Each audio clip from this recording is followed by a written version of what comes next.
Good afternoon, happy Black History Month, and welcome to this month's Emory Community Conversation, The Black Box, a conversation on the construct of race. My name is Marche Simpson, and I am Director of Diversity and Inclusion for Alumni Engagement within Emory Alumni Association. Emory is working to engage our community not only by the year our students became alumni, but also their individual identity, including race, ethnicity, nationality, gender, sexuality, religion, and all the pieces that make you you. Two pieces of housekeeping to note for this conversation. This presentation is being recorded and will be sent to everyone who registered. So please type your questions in the question section of this platform and we will get to as many as possible. This is a conversation, so please share your questions as they come and we will answer them throughout our time together. For increased comfort, you may also submit your questions anonymously. This conversation marks our fourth Emory Community Conversation centered on dimensions and intersections of identity. This series serves as a foundation for individuals in the Emory community seeking knowledge and/or looking to explore identity and its connection to racial justice, social justice, and human rights. You will find recordings to our past conversations on the Emory Collective at emorycollective.com. Now, allow me to introduce this afternoon's special guest. Valerie Babb is Andrew Mellon Professor of Humanities at Emory University.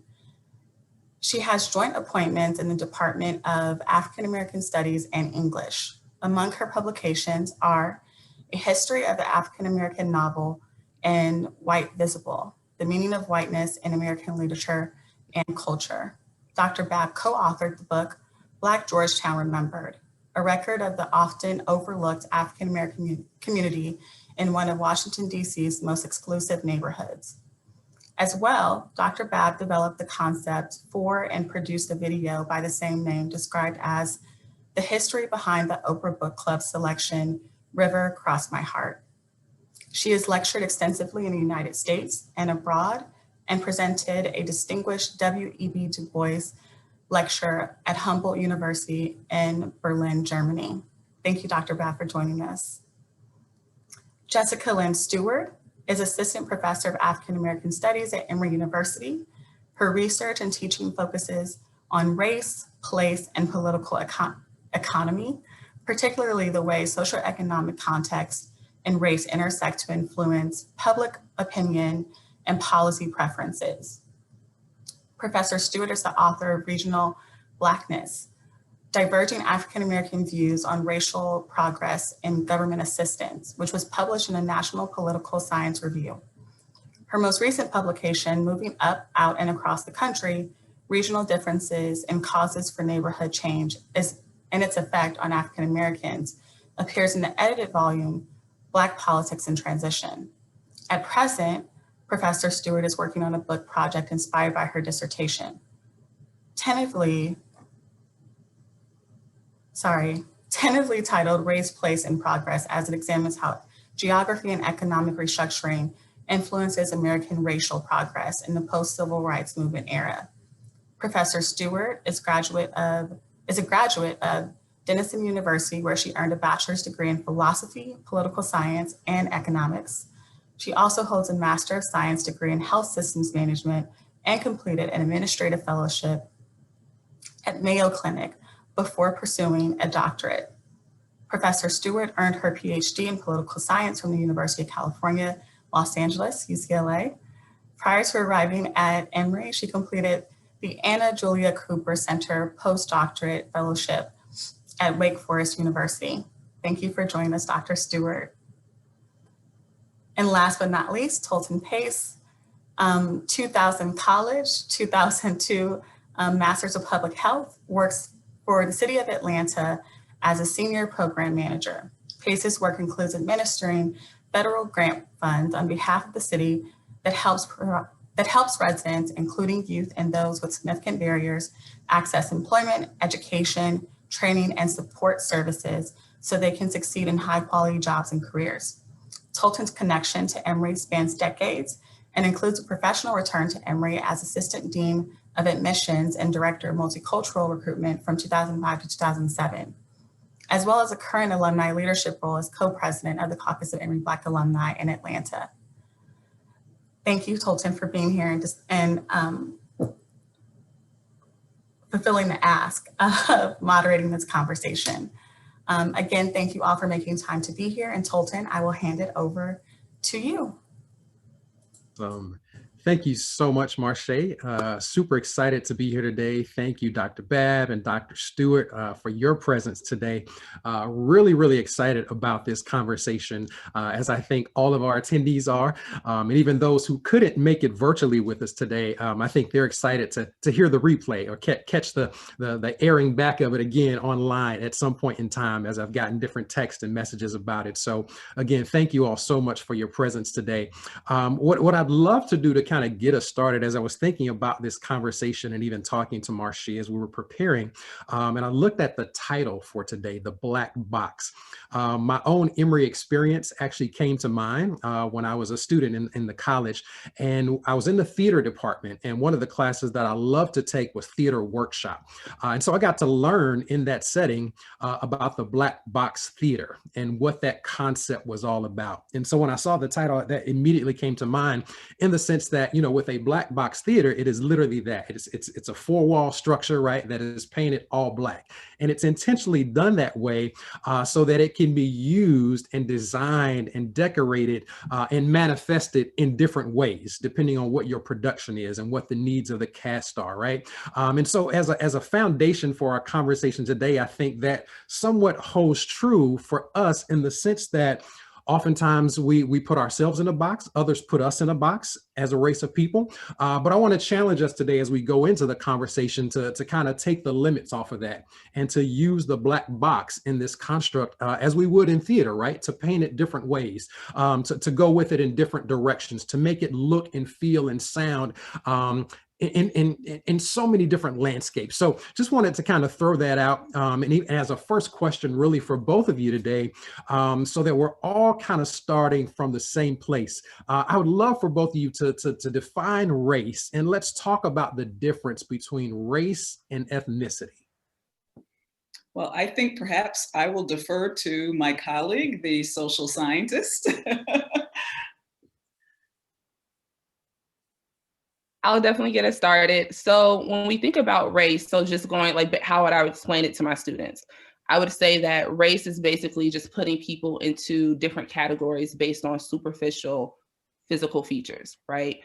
So these types of people have pale skin, blue eyes, blonde hair. This is one type of people. This group of people has brown skin, you know, kinky or coily hair. So let's put them in this category. And that's race, right? When we think about racism or racial, it's adding additional layers of meaning to those physical characteristics. So it's not just saying, well, okay, this person has blue eyes and this person has brown eyes. It's saying, well, the person with blue eyes is inherently smarter or more worthy of citizenship, or has some type of altruism about them just by virtue of having blue eyes, whereas someone with brown eyes is less than, maybe not as smart, you know, like something, just taking a superficial physical characteristic and then tying that to additional layers. And that's how we get into racism and racial discrimination.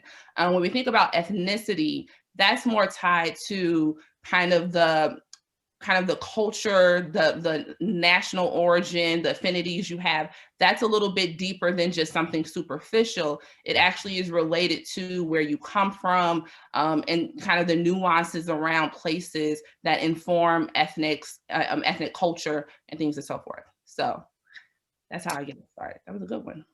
Okay. Yeah, I could not agree more, actually. I guess maybe because I'm a humanist, I tend to prefer the distinction race versus culture, but I think it embodies the same type of thing. I think of race essentially as a group identity that is imposed upon individuals by others. Whereas for me, culture is much larger than race. It includes the traditions, the values, the belief systems of a people, the history, the music, the art, the literature, and just a sense of how people define themselves as opposed to being defined by an outside category. race is something that throughout history is forced upon people, whereas culture or ethnicity is collectively constructed. It's organic and it grows. That's good. I love that. Thank you all so much for kind of laying that framework for us. Great conversation there. I think, as you talk, Dr. Stewart and Dr. Babb, I think about, the forms that we have to fill out, right? And we have to check a box, right? And oftentimes that deals with race, kind of that physical, appearance that we can see, as you talked about, whether it's skin tone or eye color or hair texture, those kinds of things. And so really, as we go through again, kind of getting out of that box, I'm excited to see kind of what this conversation has in store for us. So thank you all so much for kind of sharing that foundational definition for those terms. Kind of moving forward just a little bit in that same vein, Dr. Babb, I'll toss this one to you. Over the years, we've had the opportunity, placed upon us or otherwise, right, to be termed different things as a people, right, to be labeled as different categories of people. Why is it that you think we maybe have so much difficulty with the terms Black or African American, or even some of the others that have been used over time? Yeah, I think it's because those terms are just not natural terms. They're not organic terms that come out of a people. We have variously been called Black, colored, Negro with a lowercase n, Negro with a uppercase n, African American, Afro-American, African American again, because African American as a term actually can be found in the 19th century before it is found in the 20th century. And I think what all of these labels reveal is the way history has constructed us. In the United States, especially, those raised as white, for example, needed a term like Black to solidify their dominant identity of whiteness. They needed terms like colored and Negro during the period of segregation, for example, to make vivid for many white Americans who were on the margins themselves what freedom and privilege meant.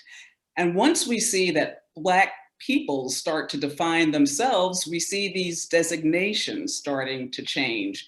They respond to the end of slavery. They respond to the demand for civil rights. They respond to larger shapings of American culture that begin to include LGBTQ plus activism. So I think that the terms tell us far more about our own perceptions, our own histories, than they do about who we are. And because they are so artificially constructed, that is why they are so difficult, because they are personal on the one hand, but also very generic on the other hand. And I think we do have to remember that my Black is not going to be somebody else's Black. And if we can remember that and understand that, I think we have less difficulty with those terms. Absolutely. I love that. And while I'll toss out different questions for you, Dr. Babb, or you, Dr. Stewart, feel free to chime in on each other's questions as well. So if you have anything that you might want to add, we welcome you to do that. And Marche may have mentioned this earlier, but for our participants today, if you have questions that come up in the midst of our conversation, feel free to jot those in the Q&A box or question section there. We'll pull those in just a little bit and have some more dialogue about that. So Dr. Stewart, I'll leave it open if you wanted to add anything there. If not, I'll toss out the next question for us. I'm ready for the next question. Awesome. It's a great segue, Dr. Babb, that you led into it. Oftentimes we speak about, Black people, the Black race, as we've talked about here, and that construct being treated kind of as a monolith, right? With the limitations therein. How is it that we often only hear, or sometimes hear, one story of the Black identity told, or that people may oftentimes try to group us together, right? We see it often a lot in the university context, in the higher ed context, where, I may be the only student of color in my class. And so everybody in that class, maybe who doesn't look like me, expects me to speak on behalf of the whole group or the whole race of people, right? So talk to us about that just a little bit, and how that limitation is sometimes put on us. Oh, absolutely. You just had me having flashbacks to my undergrad experience and being the only Black person in the class. And I definitely remember You are getting so much younger than me. I'm sorry to hear that that is still going on. it is still a thing. Shout out to Denison University. But I think, yeah, there's a history of Black identity being flattened, right? And and being kind of reduced to certain shorthand forms. So when you think about the Black vote, the Black church, the Black experience, right? And so I think people do feel that tension because we know that on the ground, our lives are very different. And so I think it doesn't quite match our reality oftentimes. And I think, so people are kind of saying like, no, maybe there isn't any type of universal Black experience. And so we need to break that down. However, it makes me start to think about Dawson's linked fate theory, right? And this idea that like, what does connect us? What is that thing? And he says that it's this experience of widespread marginalization, right? It is the oppression that we experience from whiteness that actually creates the Black experience. And so I think as more people start to feel removed from that, or as we're trying to figure out like, well, now we have kind of this hierarchy of marginalization, right? Well, I'm more marginalized than you're and all that stuff. And so it gets tricky. But I think the question you asked in terms of why, I think about kind of Black, back when Black civil rights movement, it was useful, right? Unity was useful. And so there's always been this idea of we're fighting for something. We need to be a united front. We need to be together on this. So I think that's kind of a way to think about it, like why have that type of posture, if you will, or why do we flatten that experience for ourselves? Like, why do we want to be seen as the Black church or the Black experience, right? Because a lot of times it's because we're advocating for something, whether it be respect or inclusion or rights. But I do think it's a very interesting thing. And also I would say, oftentimes the public discourse, or particularly in politics, they only want one unified voice, right? They only want one leader. It's oftentimes like they can't hold in their minds the fact that you could have different Black leaders thinking, different things. And we've seen that in history, right? Whether it be the MLK, right, versus Malcolm X, it's like, well, no, you have to choose one. And matter of fact, we'll choose one for you to make it even easier. So I think that it's useful, and oftentimes it's dictated to us. Mm-hmm. And I think it's important to remember the usefulness, because we can be a little bit cavalier in saying, oh, we shouldn't all be lumped together in one term. And I completely agree with that. But when I think about how this term evolves historically, when I think about what it means to fight for your humanity and end enslavement, coming together in a unified voice is very useful. When I think about the divisions that Jessica is pointing out between Malcolm X and Martin Luther King, or W.E.B. Du Bois and Booker T. Washington, or Frederick Douglass and Henry Highland Garnet, those were ways in which Black intellectual philosophies were shaped and formed and gave people access to understanding what are the issues that people are dealing with as they are fighting for equity. Absolutely. I love that. That's great.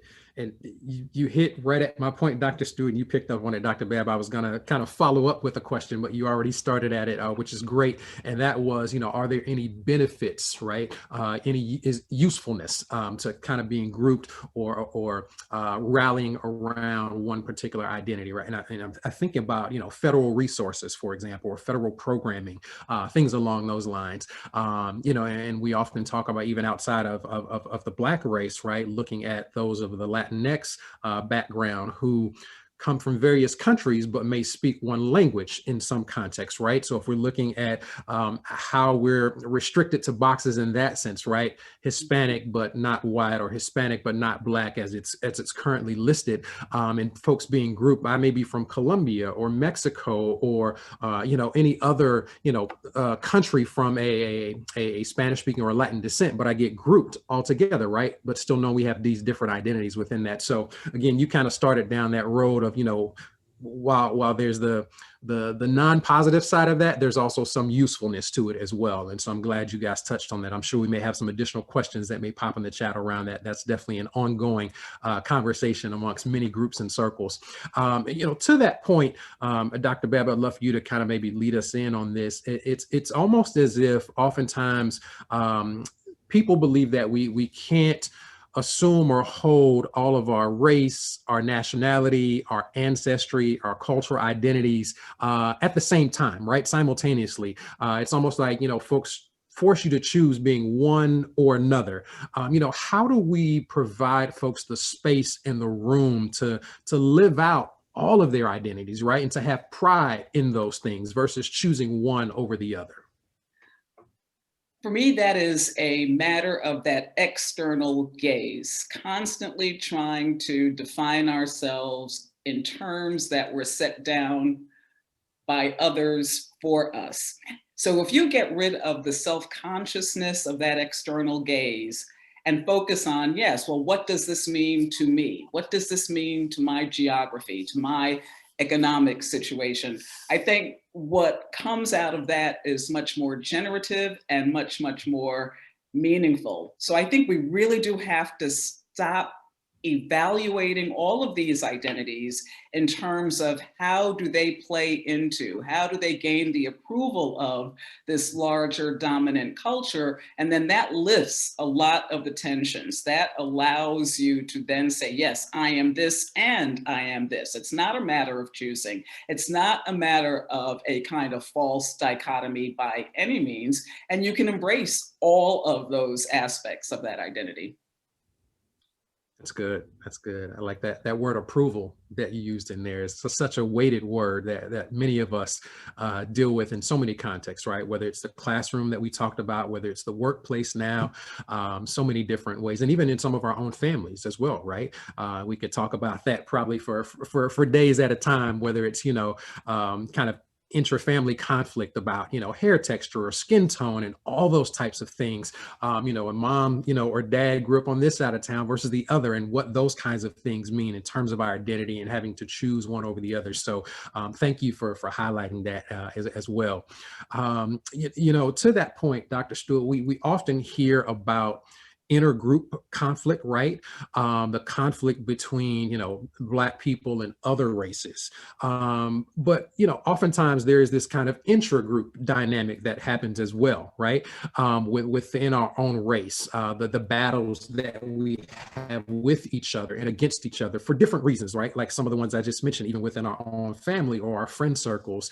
What are some of the factors that kind of cause for that intra-group conflict within our own people? Absolutely. So thinking about, again, what could cause disagreement, right? We say conflict, just division or difference within a group. Usually we think about three primary factors, which would be ideology, right? So the idea that, conservative, liberal.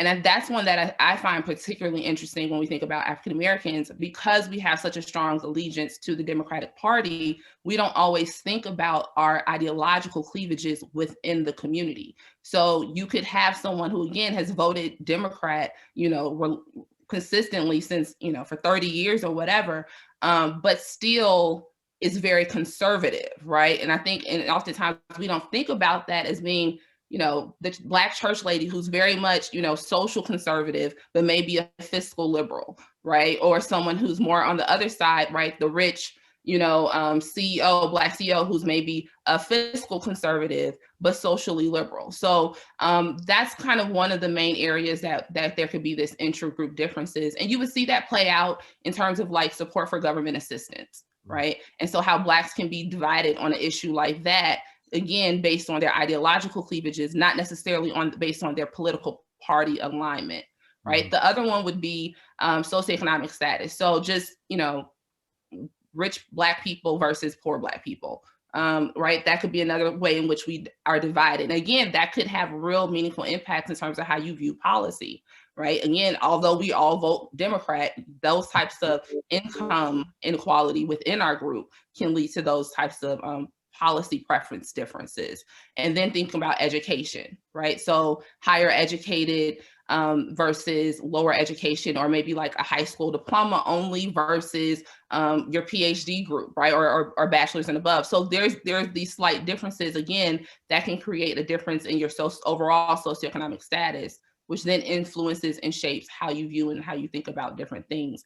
And lastly, well, not lastly, but also age cohort, right? So just generational differences. So a lot of times, especially in my work, I'm thinking about, well, how does someone who grew up in the civil rights movement think about progress in comparison to someone who grew up in the Black Lives Matter movement think about racial progress, right? And how those can be very different based on what they've seen over the course of their lifetime, right? So that person say, yeah, we've progressed a lot because I remember back when, right? And someone else is like, well, I was born when Obama was president and now I don't know what happened. Like, this is horrible, right? So these different perspectives can be there.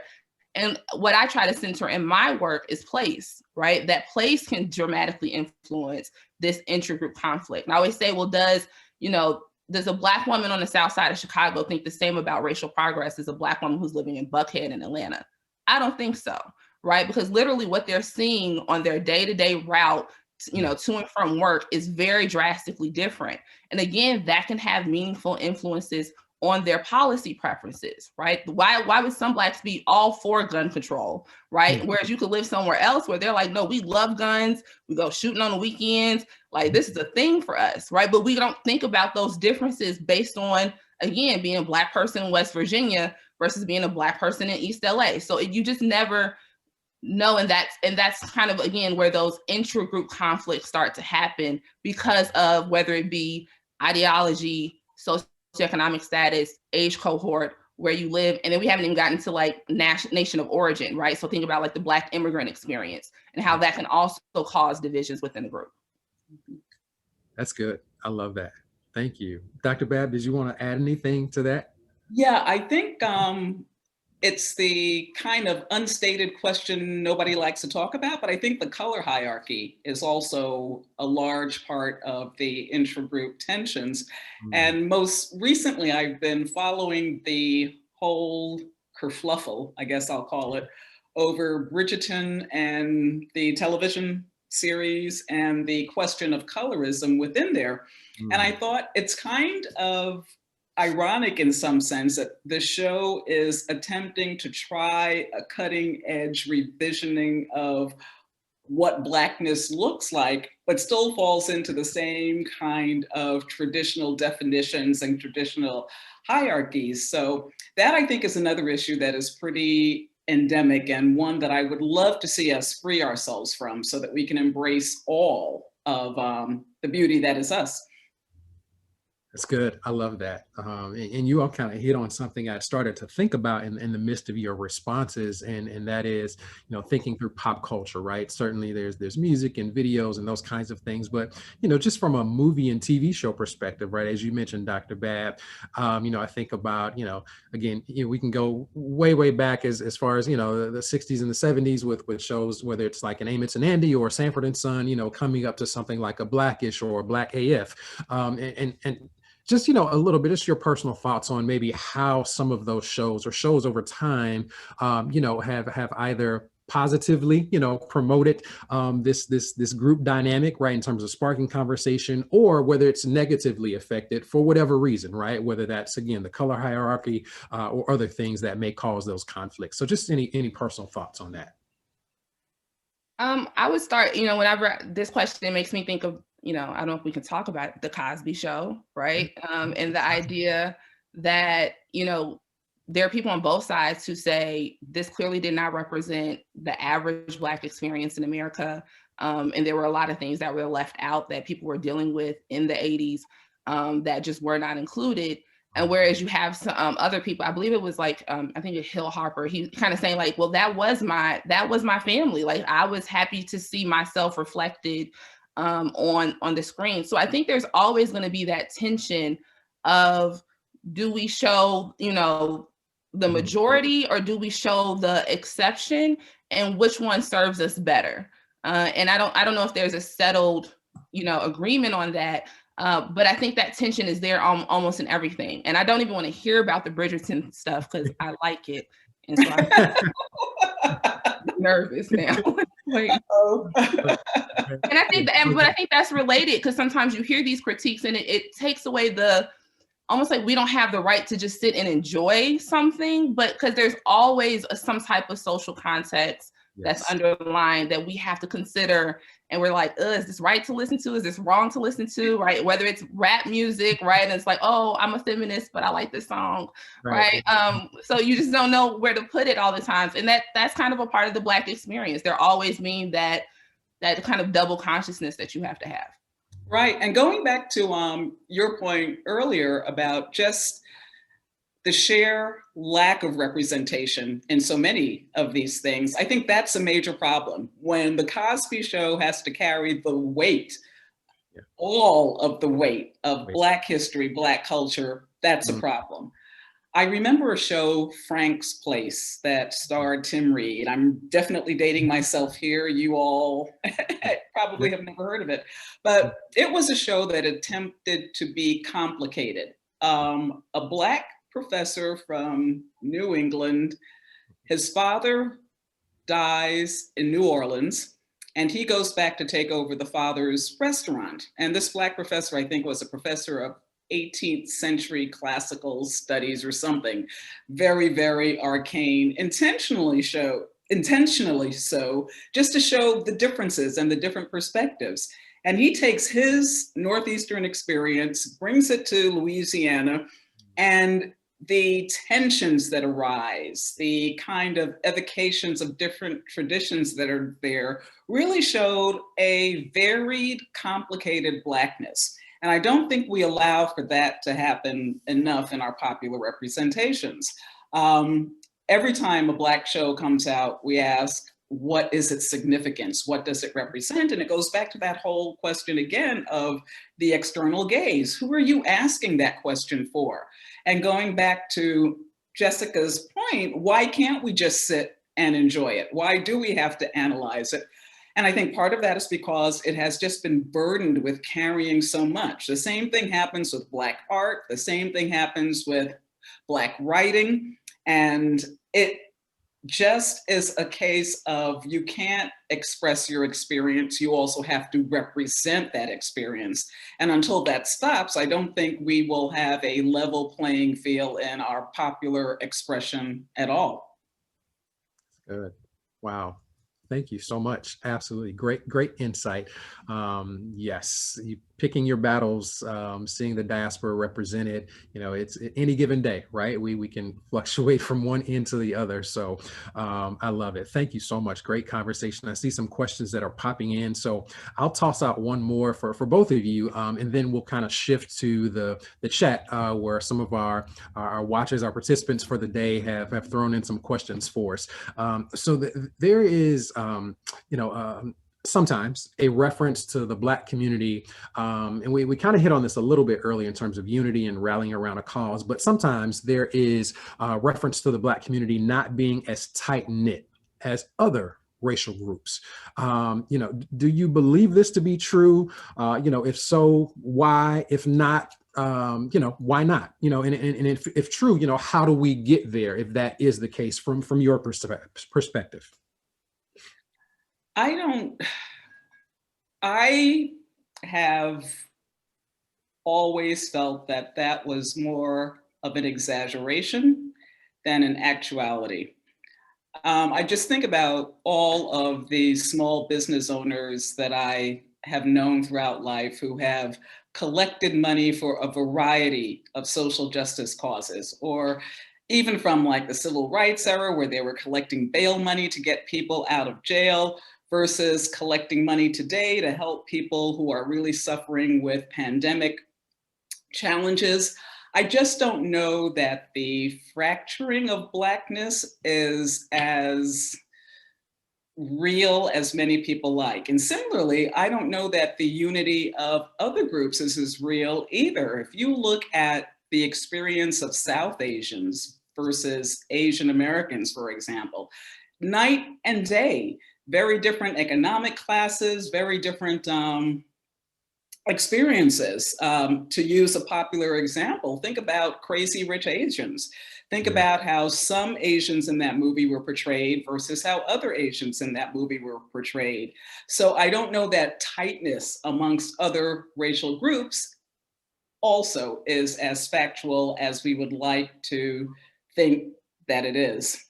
And part of that whole question comes or appears to me again to be this whole case of trying to define other groups versus the dominant culture. The dominant culture trying to say these groups are not unified and therefore there's something wrong with them. And I'm just not sure I want to fully buy into that. I'm sorry, I was gonna say absolutely. And I think, talking about the majority, think about this last, election cycle. We saw white division, right? Their differences come out on the and kind of in the public or political discourse. So that vote split was very large, when you think about the white vote split. So they have their own unity problems as well. That I think that has to be stated. I think one of the ways, kind of like, how do we do this? I think about the idea, oftentimes we think about differences or difference of opinion or difference of strategy as being a kind of like, as being symbolic of being ununified. And I think that's wrong, right? Because I think about, I just taught this last week on Booker T and W.B. Du Bois, and they had this difference of strategy, right? But they both kind of had the same end goal, right? And so I think if we think about our end goal as being Black liberation, Black freedom, and even just going more basic, we all want, I want a safe school to send my kids. I want to live in a good neighborhood. I want to maybe, be able to buy a home, maybe a decent car, like basic American dream, American values things. It's not so like crazy. And we kind of think we all have that same unified goal, even though we can differ in regards to strategy. And I think another way in which we become unified is when I talk about political participation, I always say like, yeah, there's voting, but there are non-voting forms of participation, right? There's the, making campaign donations, there's volunteering, there's writing letters, right? There's protesting. You have to use all the tools in your toolbox. I think we could take that stance as a community as well. We've got a lot of different talents and skills and, gifts. We have to use all the tools in the community. And I think Valerie said this earlier, really understanding each other's differences. So yeah, I might not be the one going out there looting, but I still want to understand that perspective, that mentality, like what makes you go out and want to do that? What is that story, the history behind that, right? I may not protest, but I know it's necessary. Well, I did once upon a time, but my knees are bad now. But yeah, it's like that. That's a thing, right? Someone else is going to do one part and someone else is going to do this part. And we really respect that difference, as well as just a difference in stories and histories. And you might have come from a different type of place than me. And so I think sometimes we're trying to, one up each other and compete, right? Who has it worse or who has it better? Where it's like, let's just understand. And, that sounds very kumbaya-ish, which I'm not usually like that. But I think that's real. Like, we have to be able to identify our differences and not see them as a weakness, but really utilize them as a strength. Absolutely. I could not agree more. Wow, that's awesome. Yeah, I love that. Dr. Stewart, as you were saying that the last part about the kumbaya moment, I don't know why I had a vision of Jordan Peele's Us and Minnie Riperton's flowers playing in the background, but just kind of random thought. So again, messages throughout pop culture. Awesome. Well, thank you all so much for your insight, for your wisdom, for your knowledge as we kind of have this conversation on the construct of race. We do have some questions that have been placed in the chat. And so I want to go to those now. And Marche is kind of helping us to filter through these here in terms of making sure I can see them as well. So if I miss any, Marche, certainly bring those to my attention and help us to address those. Tiffany has a question here, and she says, love to hear how reparations factor into social justice or racial equity activism from your perspective, and where you see that conversation going these days. Nowhere. Excuse me, let me give my more formal answer. Tell me how you really feel. Oh gosh, I go into the well of Black history so much over hundreds of years. And when I see the injustice after injustice after injustice that has been perpetrated for no other reason other than hate, it just overwhelms me many a times. I would be very happy if we just followed the letter of our laws and corrected those laws and make sure they applied to everyone. It should not take Black farmers, for example, years to finally get what was due to them from the Department of Agriculture after they had been sidelined for loans, sidelined for equipment, sidelined into perpetuating debt. So if we just follow the law and say, yes, you are owed this, here it is, I think that is a much more immediate way of beginning at least to untangle some of just the horror that was inflicted on people over years. I have very little faith that our elected officials will do the right thing. And it would also be a very complicated process of defining what that right thing is and who is allowed to benefit from it. So I would just like to see us become a lawful, legitimate nation. Wow, that's good. That was Dr. good. Stewart, you gonna add something?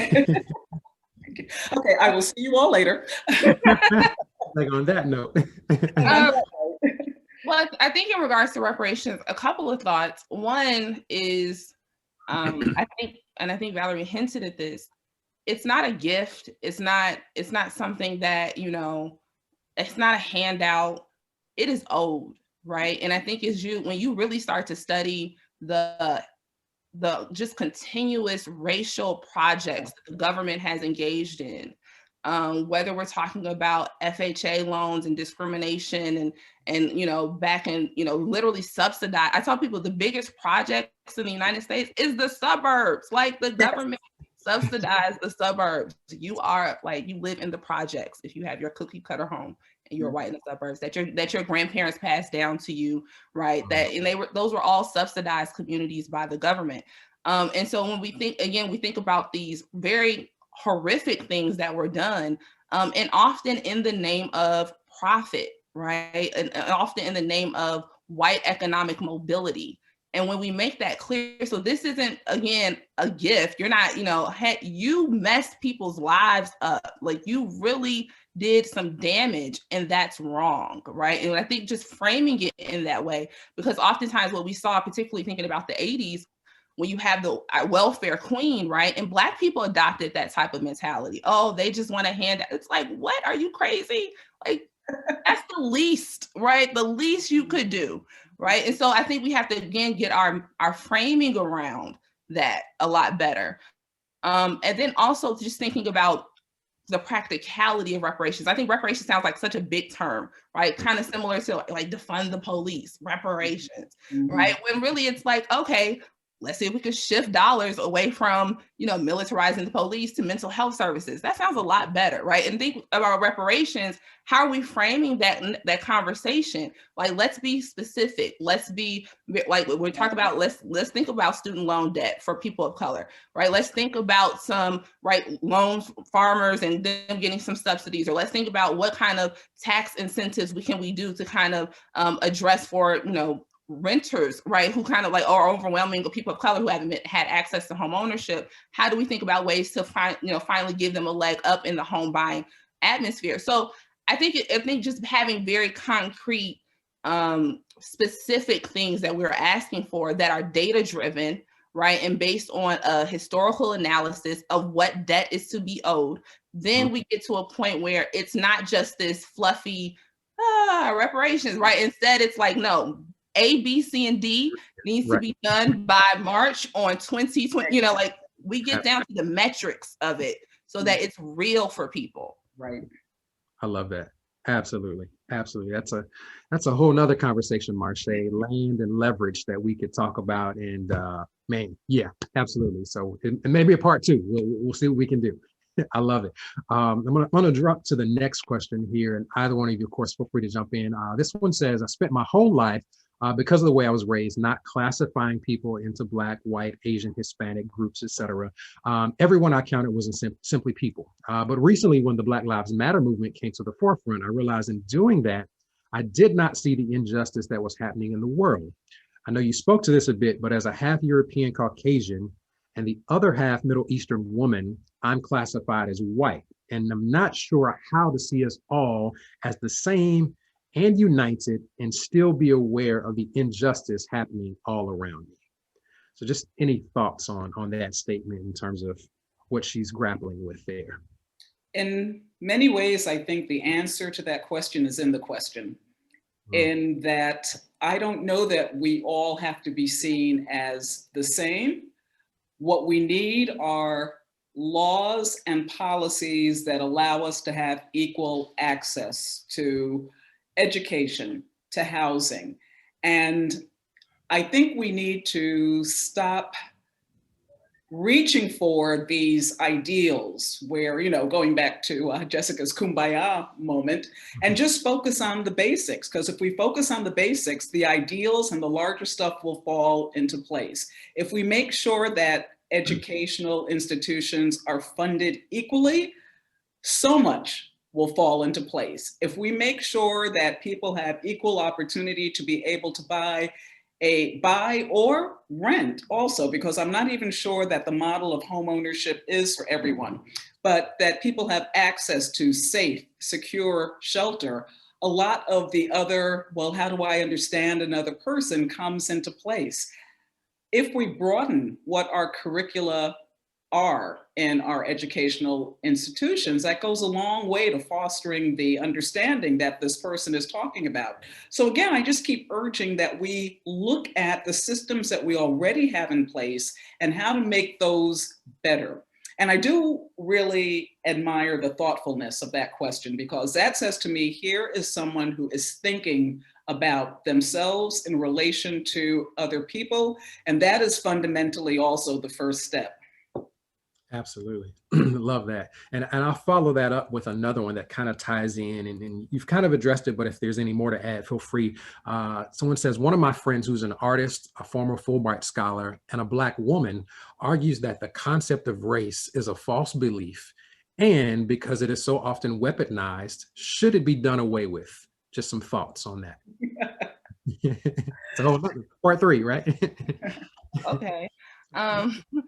Well, I think that, and I was going to say this about the last question, right? We have to be aware, because race neutral, deracialized, I don't see color, right? It sounds good, but it doesn't always connect to the reality, right, of the situation. So whereas you can say, well, I want to say I don't see color, I don't see race, but police do, right? And Black men end up killed for that. So it's kind of like, it's almost a luxury to be in a place to say, well, I don't want to see race, or I'm going to take a race neutral stand. That's a stand of privilege, right? Because that's not how the real world works on the ground oftentimes. And I think in terms of, how do we can just not see race or do away with it. We didn't necessarily create it. So I think you have to appeal not necessarily to us, or how do we do, white supremacy is real. White privilege, these aren't just buzzwords. Whiteness is an ideology. And so you have to really be able to tackle that. And then we could talk about, like I said, I'm not concerned about the word race going away. I'm concerned about real instances of racial discrimination going away, right? The things that impact people in terms of not being able to get a job, right? Let's solve those problems. I think that's similar to what Valerie was saying. Let's get the policies right, so race isn't as big of a deal, but as of right now, it is. Yeah, absolutely. Just because something is a social construct doesn't mean it can't, excuse my language, kick your butt. There is a reason that people who were English, Irish, Welsh became quote unquote white people. And it very much had to do with histories of taking the land of indigenous peoples to turn those into plantations so that one small elite group would benefit from that. So yes, race is artificial. Yes, it should be done away with, but race is also very, very real. And as Jessica points out, people die because of a construction that is very, very real. Absolutely. I love it. I'm going to keep going, taking it one step further. The questions are actually lining up with your responses, so this is perfect. It says, to what extent is the representation a myth or at least a flawed concept? For example, fans might get excited to finally see an actor who looks like them on a TV show. We talked about this earlier, but then realize that the person or the character they play doesn't quote unquote represent them adequately. It seems like a responsibility on both the representer and the represented that can leave everyone disappointed. What are the limits of representation when it comes to racial and ethnic minorities achieving a level playing field?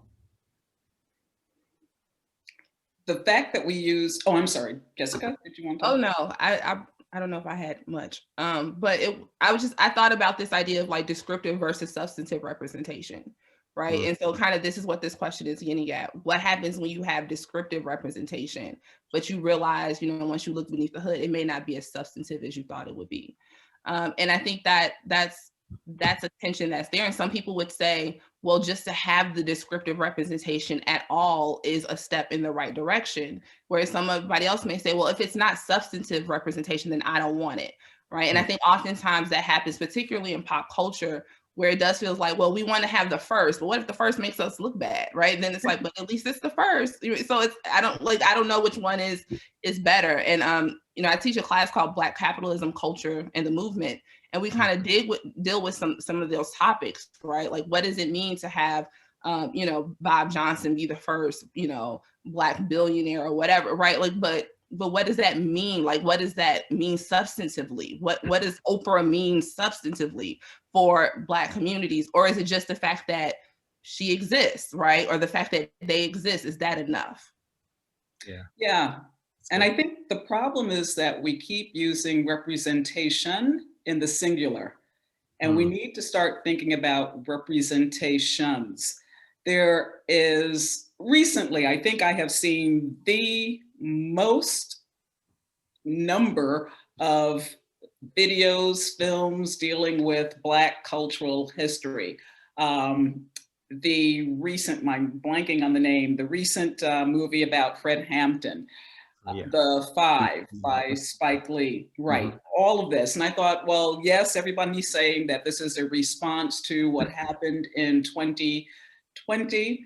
Why can't this continue? Why can't we have multiple representations throughout? And I think once we start to do that, we then lift that burden of being an Oprah or being a Johnson. And people begin to see that there are multiple representations of what Black success, failure, all of it actually is. There is no reason that someone of my age should still be a first, or someone of your age should still be a first, or be only in. We have to move beyond that. And I think our culture could do a lot more in giving us those varied representations that would kind of start to allow people to see that this is actually an actuality, that there are many Johnsons, many Oprahs, maybe not as, with not as many zeros at the end of the net worth line, but there are many, many experiences here. That's good. I love that. We've got a couple minutes left. I want to get to a last couple of questions. Excuse me, but to both of your points, I think about personally, you talked about Robert Johnson. Here in Atlanta, I grew up with a friend of my mom. They grew up in the West End part of the city, low income, grew up in some public housing as well. And one of her best friends, his name is Michael Hollis, Washington High School graduate, Dartmouth graduate, UVA law graduate, ended up mentoring me. He became a millionaire and was the first African-American to start and own his own airlines at the age of 27, called Air Atlanta. Major airline, competed with Delta and Eastern back in the day in the 80s at that time, with the best of them. Am I a millionaire? Certainly not, right? Will I get there at some point? Who knows? We'll see what happens. But to your point, right, I never felt pressured to become Michael Hollis, right? It was more about the example, right, of where he came from, how he did what he did, the work ethic behind it. We talked a little bit earlier about exposure, access, and opportunity, and how those things are so important for, a group of people in terms of, whether it's higher ed and funding that, or other programs, for social opportunities. So yes, I wholeheartedly agree. And again, we could continue that conversation even more. A few more really quickly here. What are your your thoughts regarding the past election cycle with the increased turnout of the African-American population, and as a result of it, the current laws that are being generated in order to enact a legalized form of voter suppression? Those terrify me. Mm-hmm. Right. I just see poll taxes, literacy tests being reincarnated in 2021. And I think we have to prepare to be vigilant and to fight that. And I think it's important to note that this is happening on the state level. This is not on the national level. And I think increasingly advocacy is going to have to be dedicated to those down ballot elections and the down ballot political process. I'm going to defer to Jessica since she knows much more about this than I do, but that's just my initial response. Well, I actually want to defer to Dr. Kill Anderson, our chair, who is a political historian and who's is excellent work around this topic. But I think kind of like what Valerie hinted, it's an American tradition. Like, what else do you expect? This, like, literally voter suppression following any gains African Americans make politically is an American tradition. It is a part of the history of this country.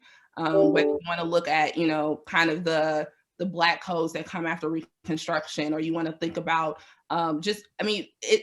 it's like literally like apple pie. So it almost should be expected, right? Whenever we think about progress, we should think about in terms of not anything that happens linearly, right? Instead, it's this series of reform and retrenchment, take 5 steps forward, 2 steps back. And so we have to think about, again, I think being vigilant, knowing that it's coming, right? And then preparing adequately for that. And I love the plug for local politics, because that's where all the really juicy stuff happens. Okay, if you want to see just some riveting black box theater, go to the local council meeting, okay, and listen to the older lady who's yelling at the police because she is doing her job with the people on the corner, right? Like, it's all the things, and so it takes all of us being more engaged in our local politics, right? Knowing who our city council members are, knowing who's the school board president, knowing who in the state house, right? We think about these national figures that get so much publicity, but oftentimes we don't even know who our state senators are or our state representatives are. And that's important, because we know that a lot of times politicians or even just bureaucrats in general can operate in our blind spot, right? Like, where we're not looking, that's where oftentimes the most corrupt craziness stuff is going to go on, because they're like, great, look at this shiny object over here while we messed up all this stuff over here. And so you have to kind of be able to do both, look at the shiny objects, but also look at the things that maybe aren't as, you know, politically sexy, and really try to understand those things a lot more. And a lot of it is because a lack of civic education. So people don't understand oftentimes the importance of local politics, but I don't think we have that luxury of kind of being ignorant of that aspect anymore. No, and I think you can draw a direct line between all of the budget funding cuts that took away civics classes, that took away public libraries, to the state we are in now, where we don't know our local political landscape. We don't know who our local elected officials who are deciding things about our zoning, where we live, our schools, where our children go for their education. We know nothing about that. And you're absolutely right that those are the vital things we need to know about. I always say, if COVID has taught us nothing, it should teach us that you need to really think about how people govern. Like, really think about how, like, are you good at your job? Right. Do you know how to handle, right? Think about Texas, what's going on there right now, right? It's like, do you really just not know what to do? And that's kind of scary, that you could have governors, right? Or senators who just don't, like, you know, go to Cancun. So you have to really think about, again, the people you're electing, and do a deep dive, because some of these are just simply incompetent and maybe borderline a little evil, and they will do some crazy stuff like voter suppression. Yeah, no, you're absolutely right. And go beyond the slogans that they throw at you, to really see what they represent and what they are doing for you. Good. Thank you all so much. Such great insight.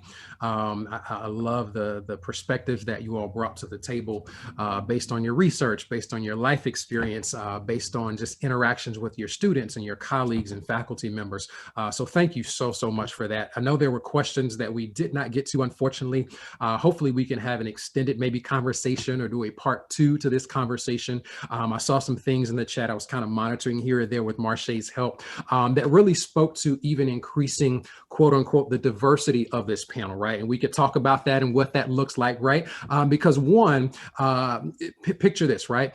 Even though you are both professors now, we're all working professionals, no one truly knows our extended background, right? Where we grew up, the side of town we grew up on, what our family dynamic looked like, the neighborhood we grew up in, what type of schools we went to. So I just wanted to kind of throw that out there for some who are in the chat that may try to, again, put us even in a box as panelists and moderators for this conversation today. And so there's always opportunity to continue dialogue and to dig deeper into background. So I'll throw that out to Marche to see how we might be able to continue this and keep this going and even maybe add 1 or 2 panelists. But Marche, thank you again. I'll turn it back over to you to officially close us out. And thank you to everyone for attending. Thank you.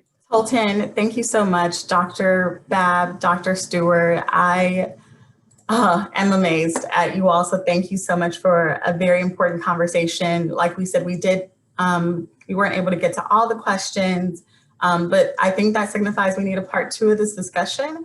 Like Tolton said, maybe with some other faculty and alumni and so forth.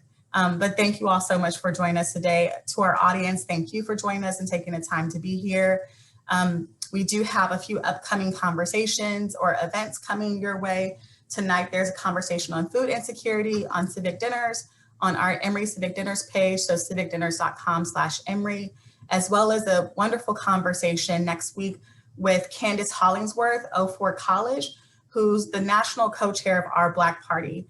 She was also mayor in DC in a small town there. And so please join us for that conversation. And if you are looking to engage students virtually, we are taking Dinner with 12 Strangers virtual. So please go to civicdinners.com/Emory-student and join us there and lead some of our lead our students in a wonderful leadership inclusive conversation or the future of work. Again, thank you all for the work that you do and for joining us here today. It was such an important conversation. And I have all my notes here, and I know that everyone is excited to hear what you all had to say and share your thoughts. Everyone, again, happy Black History Month and have a wonderful day. Thank you. Thank you so much.